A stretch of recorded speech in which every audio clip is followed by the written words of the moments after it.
In this episode, we move into a topic that matters because many organizations no longer run every workload on a separate physical machine, even though that is often the easiest way for a beginner to picture computing. Virtualization allows one physical system to support multiple separate computing environments, which can improve flexibility, efficiency, and speed when managed well. For someone studying for the Certified Information Systems Auditor (CISA) exam, the key point is that virtualization changes how systems are built, how resources are shared, and how security controls must be understood. A single host can support many important business systems, which means one weakness may affect more than one workload at the same time. That makes virtualization a useful business tool, but also a place where control design matters greatly. Once you understand that virtualization is really about creating many logical systems on shared physical resources, the security and audit questions start to make more sense because you can focus on trust, separation, access, and visibility rather than getting lost in technical jargon. Before we continue, a quick note. This audio course is a companion to our course companion books. The first book is about the exam and provides detailed information on how to pass it best. The second book is a Kindle-only ebook that contains 1,000 flashcards that can be used on your mobile device or Kindle. Check them both out at cyberauthor.me in the Bare Metal Study Guide series. A helpful way to begin is by understanding what virtualization is doing at a basic level. Instead of assigning one physical server to one operating system and one major purpose, an organization can create multiple virtual machines, VMS, that behave like separate computers even though they are running on the same underlying hardware. Those VMS can have their own operating systems, applications, users, and business roles. This arrangement is made possible by software that helps manage the sharing of processor time, memory, storage, and network access. For a beginner, a simple analogy is an office building where several businesses occupy separate suites inside the same structure. They share the building itself, but each tenant still expects privacy, controlled access, and clear boundaries. That is why security becomes such an important question in virtualized environments.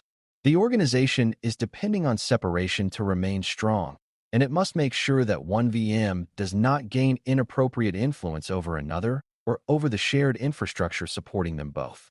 At the center of many virtualization environments is the hypervisor, which is the control layer that makes the virtual environment possible and manages how resources are assigned to each guest system. The hypervisor matters because it sits in a position of enormous trust. If it is configured securely and managed carefully, the organization can gain efficiency without losing control. If it is weak, poorly protected, or mismanaged, then many systems may be exposed at once because they all depend on the same underlying layer. This is one reason virtualization security is not just about the guest systems themselves. It is also about protecting the shared control point that keeps those guest systems separate and functioning properly.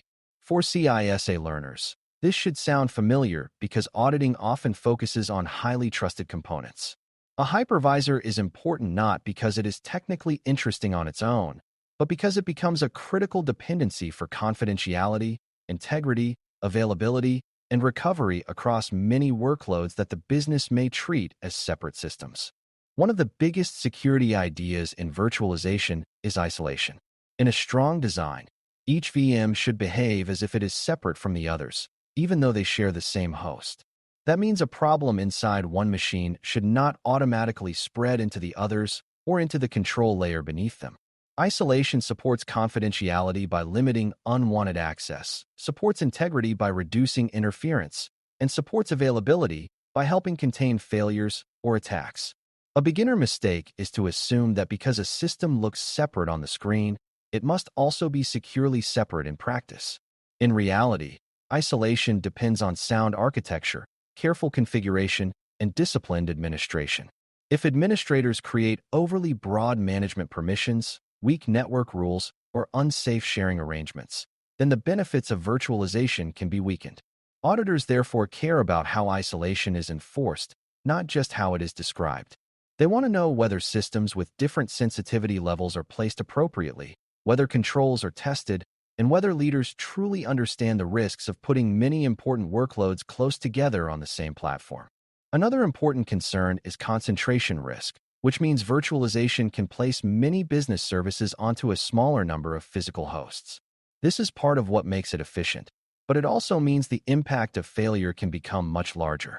In a traditional model, one server failure might affect one application. In a heavily virtualized environment, one host failure may interrupt multiple applications, departments, or business functions at the same time.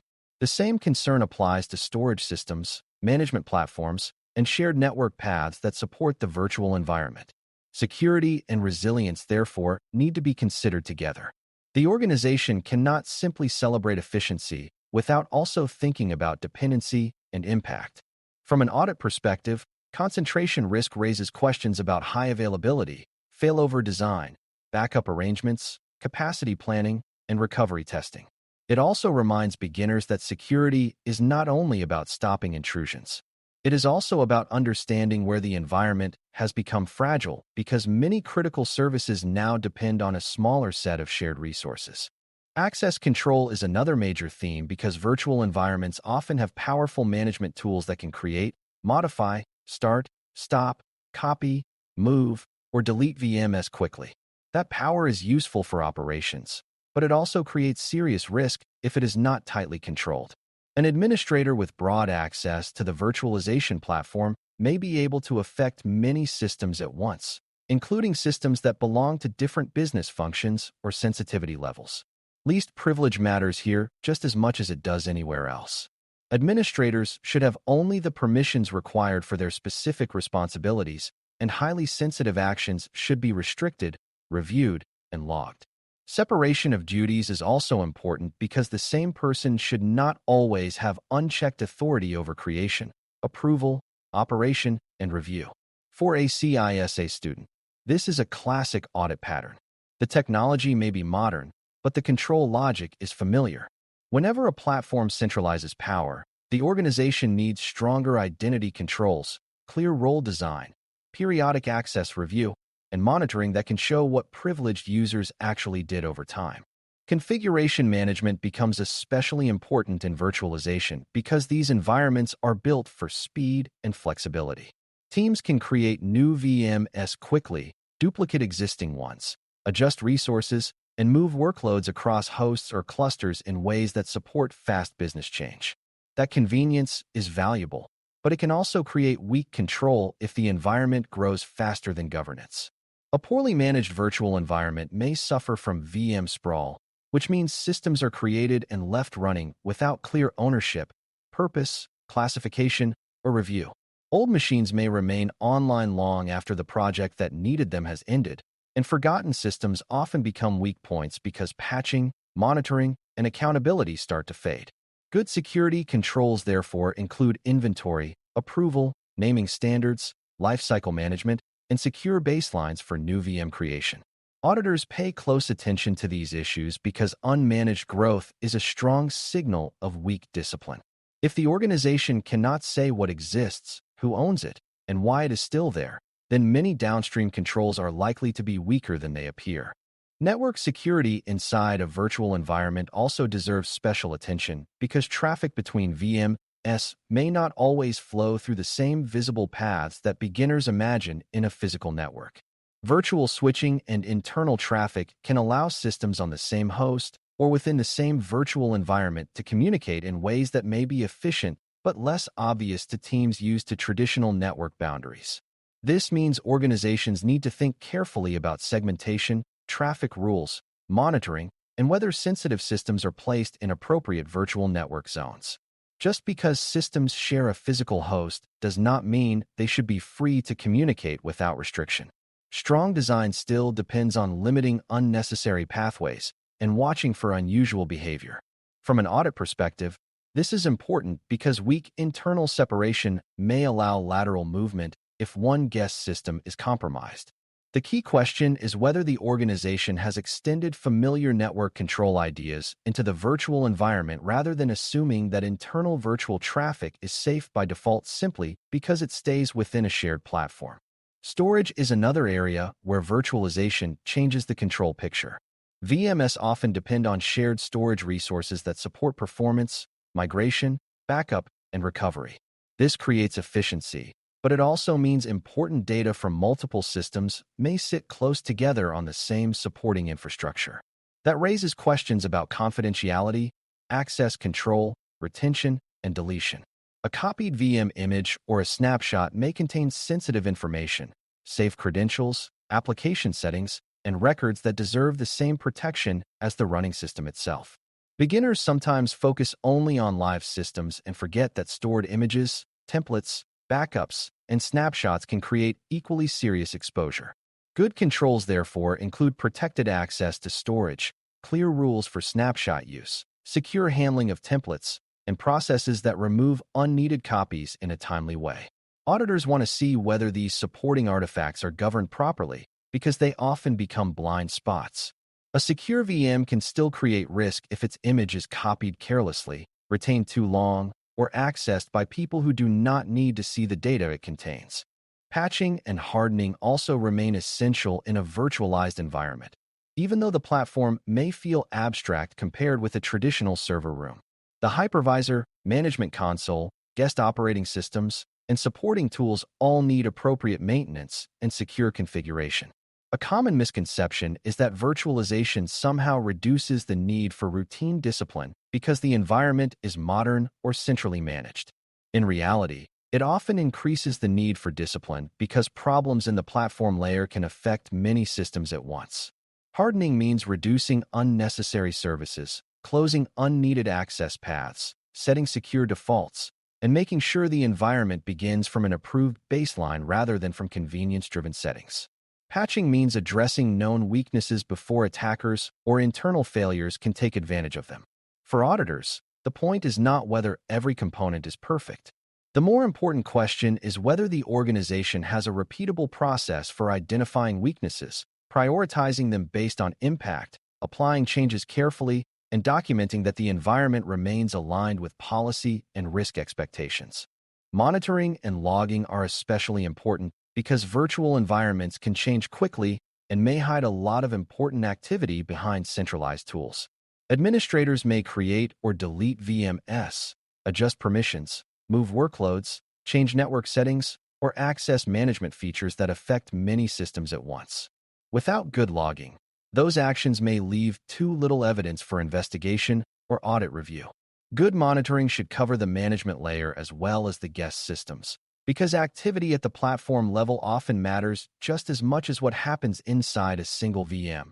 Alerts and reviews should focus on meaningful events such as privileged access, unusual configuration changes, creation of unexpected VMS, failed access attempts, and patterns that suggest misuse or weak control. For beginners, this shows that visibility is a control in its own right. An environment that cannot be observed well is difficult to secure and difficult to trust. Auditors therefore look for protected logs, defined review responsibilities, retention practices, and evidence that the organization actually responds when the environment shows signs of unusual or risky behavior. Virtualization also affects backup, recovery, and continuity planning in useful but potentially risky ways. Because VMS can often be copied, moved, and restored more easily than traditional physical systems, organizations may gain valuable flexibility in recovery planning.